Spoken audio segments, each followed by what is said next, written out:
দর্শক আসসালামু আলাইকুম। শেখ হাসিনার যে পতন হয়েছে এটা একদম একটা উচিত শিক্ষা হয়েছে। কারণ হাসিনা আমলের যত সমস্ত পুলিশ অফিসার ছিল, যাদেরকে মন্ত্রী এমপি বা বড় বড় অনৈতিক কাজে রাজনৈতিক কাজে ব্যবহার করেছিল আইন বহির্ভূতভাবে, তারা কিন্তু শুধুমাত্র সরকারের পারপাস সার্ভ করেছে তাই নয়, যেমন তাদেরকে অবৈধভাবে ক্ষমতায় টিকিয়ে রাখতে, তাদের অন্যায় চুক্তির মাধ্যমে বিভিন্ন কাজ করিয়ে নিয়েছে, গোপনীয় হত্যা করিয়ে নিয়েছে, গুম করিয়ে নিয়েছে। তার ফলে তারাও আবার ব্যক্তিগতভাবে অনেক খুন গুমের সাথে যুক্ত হয়ে নিজেরা লক্ষ কোটি টাকা ইনকাম করেছে। এমনি একটি ঘটনা র্যাব 11-র কমান্ডার আলেপ উদ্দিনকে নিয়ে। আলেপ উদ্দিন 2015 সালে 30 মে বা 15 মে মাসে সে একজনকে জঙ্গি নামে আটকিয়েছে এবং তার বাসায় মাঝে মাঝে যেত, হুমকি দিত। পরে তাকে ধরেছে এবং জঙ্গি হিসেবে তাকে নিয়ে এসে তাৎক্ষণিক সেই দিনই তাদের বাড়িতে যে টাকা পয়সা ছিল, কম্পিউটার ছিল, ল্যাপটপ ছিল, এগুলো সব কিছু নিয়ে এসেছে এবং পরবর্তীতে তাকে মারধর না করার শর্তে 7 লক্ষ টাকা নিয়েছে এবং তার স্ত্রীকে 3 বার সে ধর্ষণ করেছে। 3 বছর পর ছেড়ে দেওয়ার পর আবার তাকে আটক করেছে। আবার যেদিন ছেড়ে দিয়েছে সেদিন তাকে নিয়ে অফিসার্স কোয়ার্টারে গিয়ে তাকে আটকে রেখে বাইরে তার হাজবেন্ডকে বসিয়ে রেখে তাকে আবার ধর্ষণ করেছে। এভাবে একটি ভয়ঙ্কর রেজিম শেখ হাসিনার সময় চলেছে। শুধুমাত্র আলেপ না, এরকম অনেক অনেক ঘটনা ঘটেছে লোমহর্ষক। এই সমস্ত ঘটনা উচ্চারণ করা যায় না, এগুলো বলা যায় না। এবং রাষ্ট্রীয়ভাবে কোনো শিক্ষিত মানুষ বা অফিসার যারা একটা গোটা রাষ্ট্রের দায়িত্ব পালন করে, তারা কি করে এই সমস্ত কাজ করতে পেরেছে?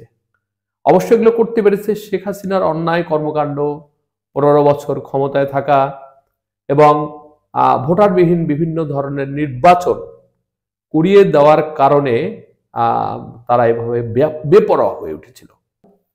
তো দর্শক ভাইরা, এখানে আলেপের একটি রিপোর্ট বেরিয়েছে। আমি 4 দিন আগে ইলিয়াস হোসেনের ইউটিউবার ইলিয়াস হোসেনের যে চ্যানেল, আমি সেখানে দেখেছি, কিন্তু রিপোর্ট আকারে এসেছিল না বলে আমি এটা আপনাদের সামনে আনিনি। কিন্তু আজকে আবার এটা রিপোর্ট হিসেবেই এসেছে বিভিন্ন পত্রিকায়। আমি এটা ইত্তেফাক থেকে আপনাদেরকে পড়ে শোনাচ্ছি। আপনারা আশ্চর্য হয়ে যাবেন যে এরকম ঘটনাও ঘটতে পারে। আলেপের বিরুদ্ধে বন্দির স্ত্রীকে রোজা ভাঙিয়ে ধর্ষণের প্রমাণ পেয়েছে প্রসিকিউশন। বরিশাল রেঞ্জের সাবেক অতিরিক্ত পুলিশ সুপার আলেপ উদ্দিনের বিরুদ্ধে এক আসামিকে গুম করে বন্দি রাখা অবস্থায় তার বিশ্ববিদ্যালয় পড়ুয়া স্ত্রীকে ভয় দেখিয়ে রোজা ভাঙিয়ে ধর্ষণ করার প্রমাণ পেয়েছে প্রসিকিউশন। বৃহস্পতিবার আন্তর্জাতিক অপরাধ ট্রাইব্যুনালের চিফ প্রসিকিউটর মোহাম্মদ তাজুল ইসলাম সাংবাদিকদের এ কথা জানান। আজ জুলাই আগস্ট হত্যাকাণ্ড মানবতা বিরোধী অপরাধের মামলায় সাবেক পুলিশ মহাপরিদর্শক আইজিপি চৌধুরী আব্দুল্লাল মামুন, এনটিএমসির সাবেক মহাপরিচালক জিয়াউল আহসান সহ 8 পুলিশ কর্মকর্তাকে ট্রাইব্যুনালে হাজির করা হয়। সাবেক পুলিশ সুপার মহিউদ্দিন ফারুকি ও বরিশাল রেঞ্জের সাবেক অতিরিক্ত পুলিশ সুপার আলেপ উদ্দিনকেও হাজির করা হয়। 8 পুলিশ কর্মকর্তার মামলা 18 এপ্রিলের মধ্যে এবং আলেপ উদ্দিন ও মহিউদ্দিন ফারুকির মামলার তদন্ত 28 মের মধ্যে শেষ করতে নির্দেশ দিয়েছে ট্রাইব্যুনাল।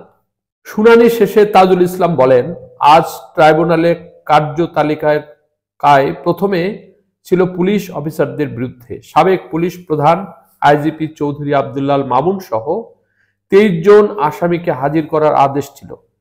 সেই মামলায় 8 জন গ্রেপ্তার হওয়া ব্যক্তিদের হাজির করা হয়েছিল ট্রাইব্যুনালে।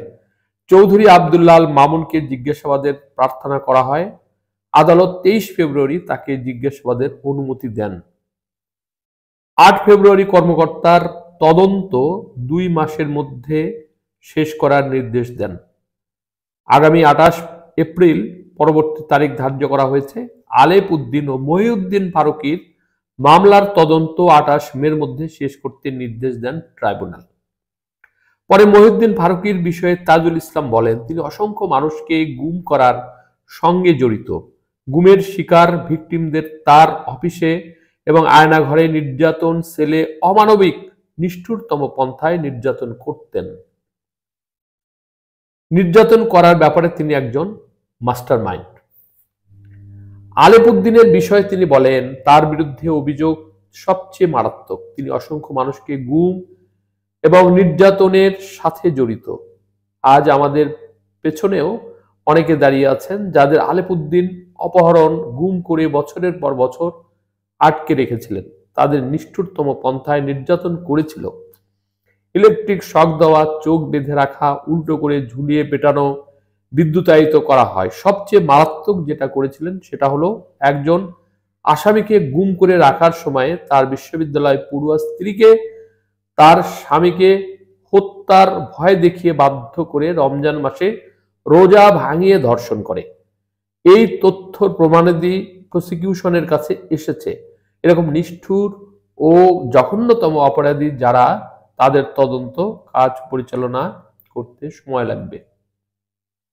বিসিএস পুলিশের 31 ব্যাচের আলেপ উদ্দিন 5 আগস্ট আওয়ামী লীগ সরকারের পতনের আগে পুলিশের বিশেষ শাখায় কর্মরত ছিলেন। এর আগে তিনি র্যাবের গোয়েন্দা বিভাগ ও র্যাব 11-তে কর্মরত ছিলেন। সরকার পতনের পর থেকে বরিশাল রেঞ্জ ডিআইজি কার্যালয়ে কর্মরত ছিলেন তিনি। পরে ডিবি পরিচয়ে তাকে আটকের 2 দিন পর গত 14 নভেম্বর যাত্রাবাড়ি থানায় দায়ের করা হত্যা মামলায় গ্রেপ্তার দেখানো হয়। এর পরপরই সামাজিক যোগাযোগ মাধ্যমে আলোচনায় আসে আলেপ।